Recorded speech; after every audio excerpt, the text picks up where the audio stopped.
Hello, everyone, and welcome to a special Iowa Week 2024 episode of the Forgotten Generation podcast with your host, Troy Njenje-Mbanga. With me today are incredible, empowering Iowa ambassadors. Would you like to introduce yourself? Hi, I'm Monya. Hi, I'm Dineshtga. Oh, lovely to have And you guys here. And thank so, could you you. tell me more about who you are um, and why you're an Iowa ambassador?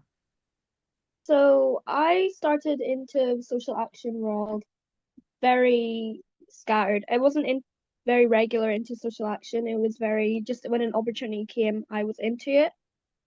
So I started off with kind of being a translator for refugees or helping out with my local scouts. And I realized, you know what? This isn't something I just want to do on the side. I actually really like this. So I think as I got more connections and I got into doing more opportunities and helping out locally, I found that I will program online and I was like, I should apply for this. It sounds amazing. It's such a powerful space for young people to speak up on the issues that matter to us. So I just wanted to be part of that world. Yeah, so I actually did not know about IWIL before I made the application. I'm on a group called All of Us, and that's for people who are care experienced and estranged. And one of the members happened to message the community manager because they were an IWIL ambassador for last year and asked them for like help, I guess, or like any tips that they have to make the application. And then I was like, that's that made me curious to know what IRO is. So I went and did my own research, and then I found out, oh, it's basically for young people who are into social action work. And I thought, I mean, there's no harm in applying, so I just decided to apply, hoping I'd get a place, and luckily I did get a place. But essentially, I'd done bits and bobs of social action work, and for me, I will meant that I can meet other people who are also doing social action work, those who are like passionate about like local causes or even things that are quite nationwide. It was just like an amazing opportunity to be part of a community that are of like-minded people who are equally as passionate about social action as I am. And I will like has given me so many opportunities. For example, this podcast episode is a result of I will, which I'm grateful for. And yeah, I've just able to attend events. I've been able to speak about like the autumn budget, and it's helped me give a voice because I do quite a lot of things, I would say. And I think one of the things that I will has helped me with is talking about disability inclusion is something that I'm very passionate about. And I feel like the resources that have been provided and just even the support that we've been given, it's just really helped. So yeah, that's why I've joined I Will. It's just so remarkable how actually you guys talk about I Will and how passionate you are and how much you resonate with the whole I Will movement. And I think it's just so incredible how you guys can talk about the issues that you love and make that change. And it has there ever been any times where it's been hard as a young person, even doing your social action? Yeah, I'd have to say one of the hardest parts as a young person is feeling like you're underestimated or you're just getting dismissed because of your age, because you're so young, like feeling like your ideas are not taken seriously because you're too young by other people, other organizations sometime when you try and work with them.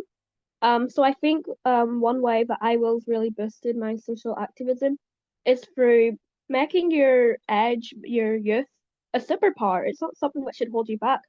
Just because you're young, it doesn't mean you're not capable. And it's just kind of shown me that, and it's given me such a possibility to do more things when you could go somewhere else and you just wouldn't feel like you're being taken seriously.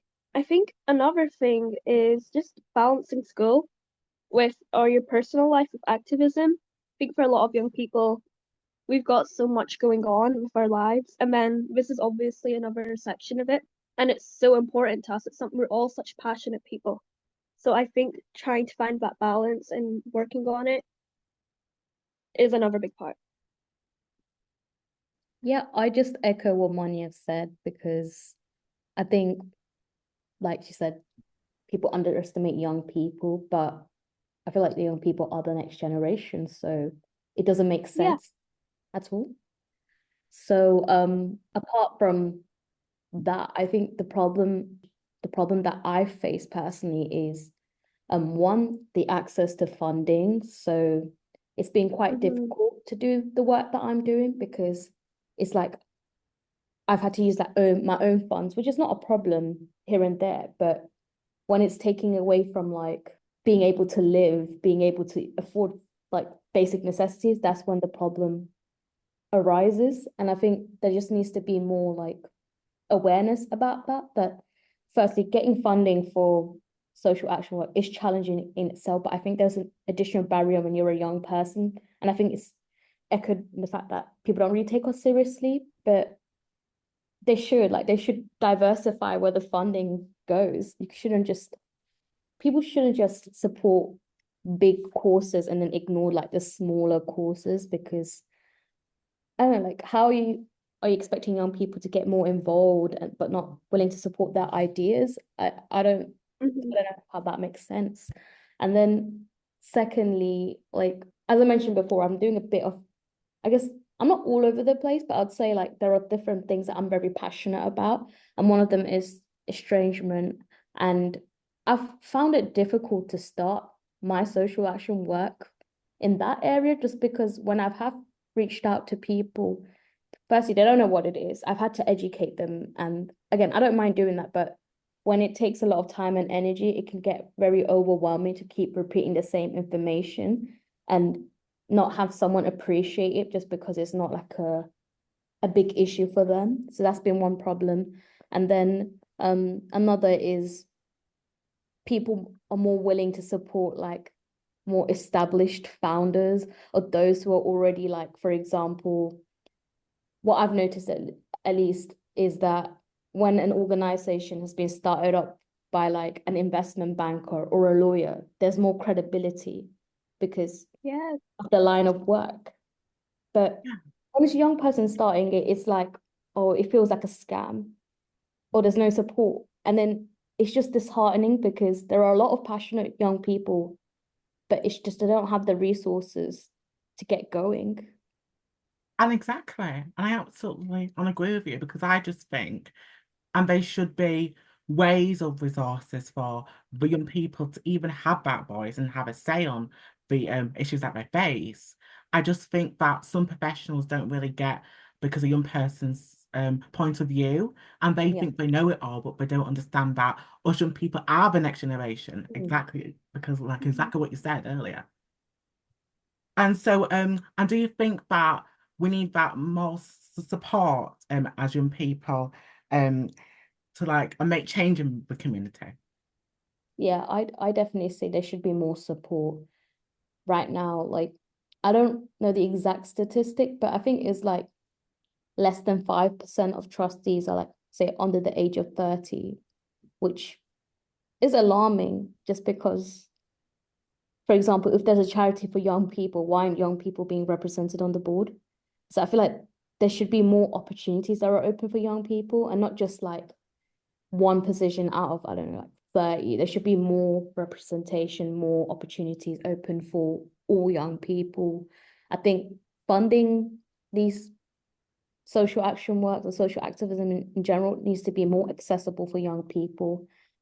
Nowadays, I know forms make up most of the applications, which I understand because that's what's been the case for how many years. But nowadays, younger people, they embrace like more video content, they embrace like voice notes, like making it more accessible for them so that they are more inclined to apply rather than them feeling overwhelmed because there's a whole load of like paperwork to do. Because again, paperwork takes time, and it's not that I'm saying, oh, we shouldn't spend time on an application. That's not what I'm saying. What I'm saying is make it make it attractive to younger people, because for me, for example, I find it easier to speak my thoughts rather than writing it down. And I'm sure this is the case for many young people. They prefer to like voice note over writing paragraphs of text. So making it more Yeah, easy for them to definitely. access it.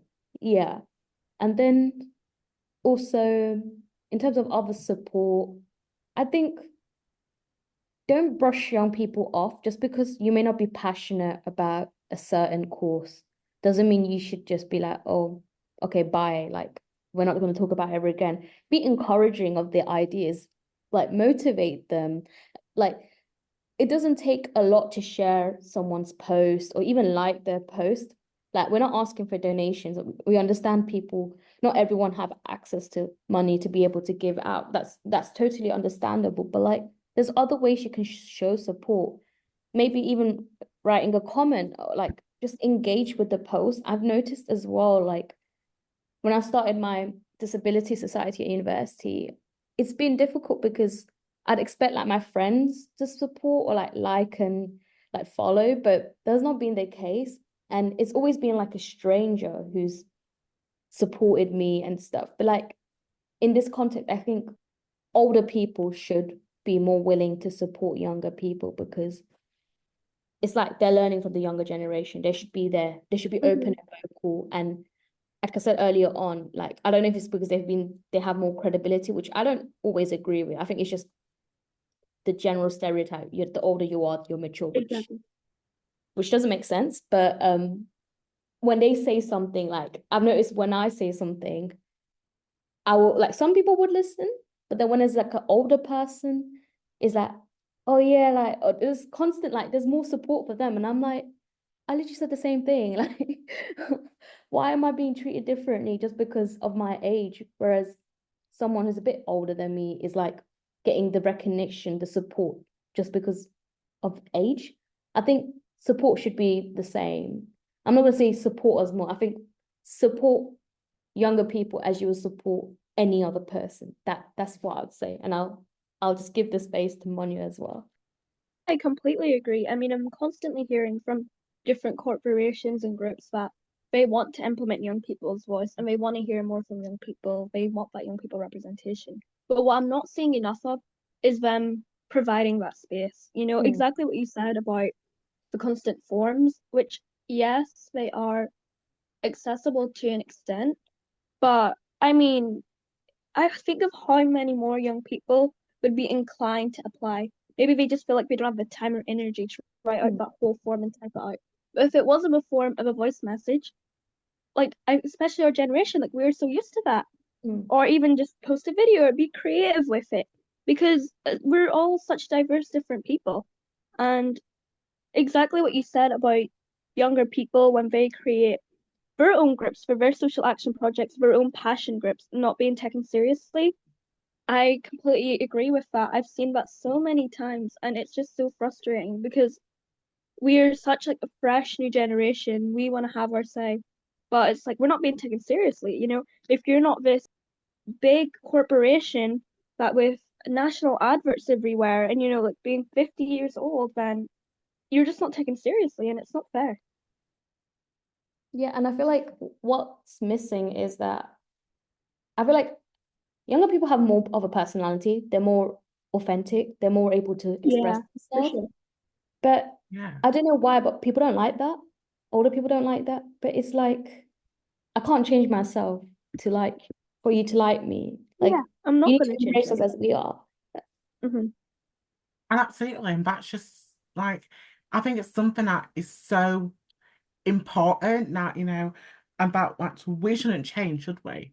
Mm. And we should have that voice and we should be able to champion that voice and tell tell people how we feel and how we want to make things better for us and other young people out there. And it brings to me to think that actually, um, and do you think that the government and organisations like should be doing things differently with the issues and that we face? Yeah, for sure. I think that we need to create more resources and for the government to be more accessible to hearing young people. Like I said earlier, I am starting to hear more about them wanting the young voice, but we're not actually getting ways to do that. I think that we should be more actively be getting involved in policy making processes. Maybe that's just me, I'm coming from the background of, the Votes at 16 campaign and youth parliament, and we are getting better at that for sure. But these things affect our lives, and a lot of us, we're passionate about these problems and we don't want to do it just for show. Like we genuinely want to be listened and heard to. We are getting better with youth advisory councils, but I think we need to improve them. We need to let more young people know, and we're definitely not getting enough advertisement like we could be for these groups because I think so many young people have potential and they express like that they wanted to do these things, but we're just not hearing about them. So we could ensure that they hear about these things and get involved. Um, and I think better mental health services and resources and education. I think if we get things that align more with what we face today, our reality, like, financial literacy, mental wellness, all of that, these issues, I think a lot of young people are really passionate about that and things because we face these things every day in our lives. And I think a lot of young people have a lot to say about it, especially like we're such an outspoken generation. And I think there's so much that young people want to say about it. And they should just give us these platforms and make them more accessible as well. Yeah, I'd agree. I think, correct me if I'm wrong, but again, I've noticed like certain people get more recognition and support. Um, like Yeah, being honest, like for example, as an ethnic minority woman, I feel like my voice isn't taken as seriously as, for example, a white man. Like, yeah, and that's what I've seen as well. Like, I think there should be more support for like different people like who are like from different diverse backgrounds, like mhm, whether that's a different gender, whether that person has a disability, whether that person is gay, like there just needs to be more support for and take into account intersectionality and how that plays a part in how support is given and what resources are available. It's like, yeah, there are resources available for everyone, but the support isn't. And like I said, I've noticed this as well when I'm raising awareness and estrangement. For example, LinkedIn is a good example. I I will openly talk about my experiences as a way to educate people. And like I wouldn't get as much like engagement with my post. And then I see like a white person, a white man would make a post about their experiences, and I see there's just much more coverage, there's more media attention. It's like, okay, yeah, it's voice like not as like worthy as the other person's. I just think uh-huh, like more tailored support and resources should be available for people who don't fit the stereotype or who don't fit the exactly. what normal means. I'm not saying a white man's the standard of a norm, but I feel like there's more support for them compared to Mhm. other groups. And yeah, there needs to be more done to level the playing field, whether that's through like having more like ethnic minority support, having more gender-based support, so, like something like that would be great. And if the government can Mhm. prioritize that, that will be amazing. I know recently they've prioritized mental health and they've like introduced a bill, which is a step in the right direction. But there's more that could be done. And I think what's missing is intersectionality. That's the key part that's missing, and something needs to be done about that. Absolutely. And I think all of these issues need to be taken accountable to the government and of course the professionals who work with young people to make that change. And as I will week is because like and the theme is about we rise. And so what does it mean to you, the theme? I think Still We Rise is perfect for I Will Week because I think with this organization, I felt that as youth, we've been empowered so we can engage in our social action. We can be confident and we can get the support that we need because I think that it just captures the resilience and our courage of just as young people, how united we can be despite all the obstacles we face. Even if that's your transport, if it's an in-person event, to just getting the help you need to getting the word out there, no matter the challenges that we're facing, even like social pressures, because a lot of people our age, maybe they don't understand why we're doing this. Maybe we look a bit weird for it, but we're still doing it. And I think it's just the strength of our generation and just the young social activism community because we refuse to back down. We're so strong and we just want to be heard. And I think it's something we should be proud of. And I think that quote just says it all. So the theme, I would say for me, it means that despite all the challenges, all the obstacles that have been put in our way, we will find a way to get over it. We'll find a way to overcome those obstacles.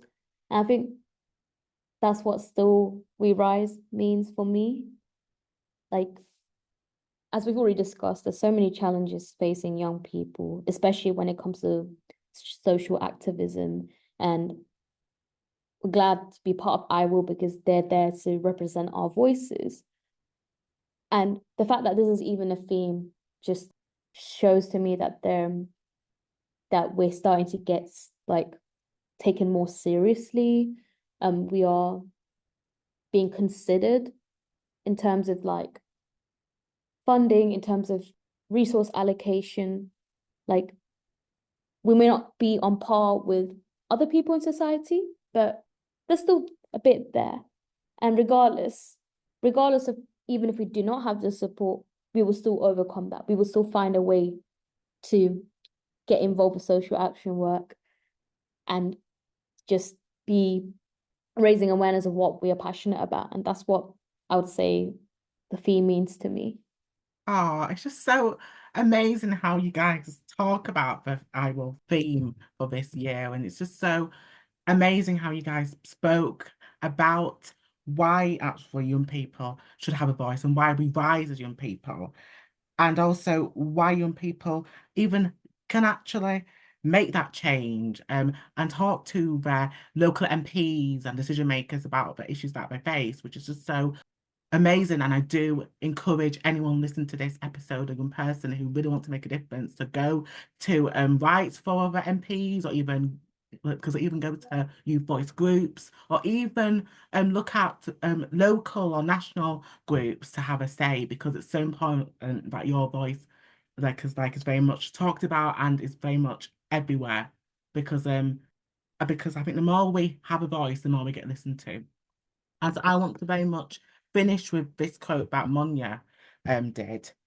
And she said here that, and still I rise means resilience to me. No matter what challenges we face as young people, we have the power to rise above them. This theme inspires me to continue fighting for our future and affirming that our voices and actions can create meaningful change. Now, that is just an amazing quote, Monya, and I think it's just Thank you. so important that we are so resilient, and we so Exactly. Yeah. and like very much inspire our voice and also others around us. So well done, and honestly, thank you so much, guys, for coming on this special I Will Week episode Thank for you the for Good having Generation us. podcast. Thank you so much.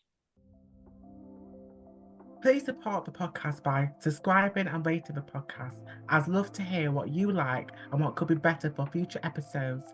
If you want to find me, you can find me on Instagram and iwill.troy, and also on X, iwill_Troy.